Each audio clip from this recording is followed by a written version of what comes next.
Nobody had ever looked at me the way you did, and if they had, I didn't notice. There are some people you want to forget, but when something reminds you of them, you can't help but think, I miss you. I miss the smile you gave me. I miss sneaking out in the middle of the night. I miss calling you just to ask what you were doing, and I miss you coming over just to sleep.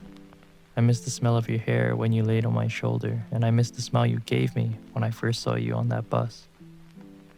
I just want to know, do you still think of me? There was a time when I thought I had everything figured out.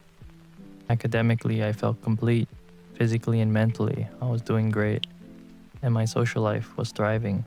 Then I met you. You threw my life into a spiral. One moment, I felt like I could touch the clouds, and the next, I felt like I was drowning. It was only 2 months, but every day of those 60 felt like 10. I'm more attached to those 2 months than I am that entire year. The length of your life is dictated by how you perceive time. Those 2 months were the slowest I've ever lived, and somehow also the months I felt the most alive. When you told me you missed me too, I was ecstatic. I was happy and terrified all at the same time. A year later, we were different people, but I still felt the same way I did when you first told me you liked me. We were drinking together late one night. The entire time we sat close to each other but talked loudly, laughing and venting every frustration we had. We only bought Coke and shisha at the bar, but we had water bottles filled with vodka that we drank, trying not to look suspicious. It was so stupid and genius all at the same time, and somehow it worked.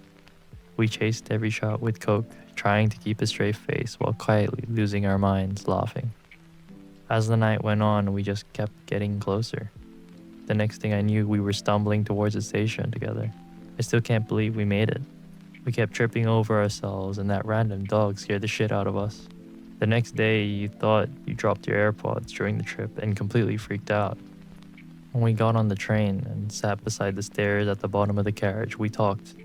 You sat close to me and stared at me with eyes I still can't forget. You told me you trusted me without ever having to say anything. And in that moment, I felt like there was nobody more special than me. Like I could be anyone and do anything. I put my hand on your cheek, and then we started. We were never official because of our circumstances, but the only thing we were missing was the label. I miss us.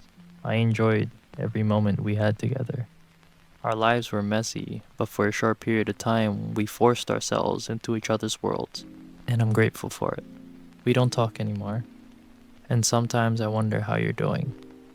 I still have your number, and every now and then I look at my contacts. Sometimes I even write out a message, and of course I delete it. I even put my phone on airplane mode first, just in case I accidentally send it. I still wonder what you'd say if I actually did though. I wonder what you'd tell me about your life and what's changed, who you've met, who you're seeing. How's your family going, and are you okay with your sister now? But then again, it'd probably be too complicated. And honestly, I don't think either of us wants to go through that again. So I won't send that message. I'll just leave this rant sitting in my notes where nobody will ever read it, and I'll make peace with that. But I still miss you sometimes. Sometimes I go weeks, even months, without thinking about you. Then I'll see an old photo, or smell a passerby's shampoo, or drive past your neighborhood, and suddenly I can't sleep again. My head starts spinning, my thoughts won't slow down, and somehow I'm confused all over again. There are two moments I think about when I wonder if I really fell for you. The first was that night on the train, when you looked at me before we kissed. That moment meant more to me than any kiss I'd ever had before it. Nobody had ever looked at me the way you did, and if they had, I didn't notice. The second was during a morning jog. I had just received really good news. I remember standing in the middle of the street, genuinely jumping with excitement. But the first thing I thought about wasn't the news itself. It was you. I wanted to run to your house and tell you. And I did. I've always kept my victories and my failures to myself, but you were the first person who made me want to share them. Anyways, I hope you're doing well now. And on the off chance you ever read this, thank you for being a part of my life, even if it was only for a short time. I wrote this in my notes a few years ago. I never meant to send it nor share it, but I think there's been enough time that it's okay now. This is also my first ever story animation thing, and I'm still not sure if this is something I might continue or not, as it did take a lot of effort. Let me know what you think of it, and thank you for watching.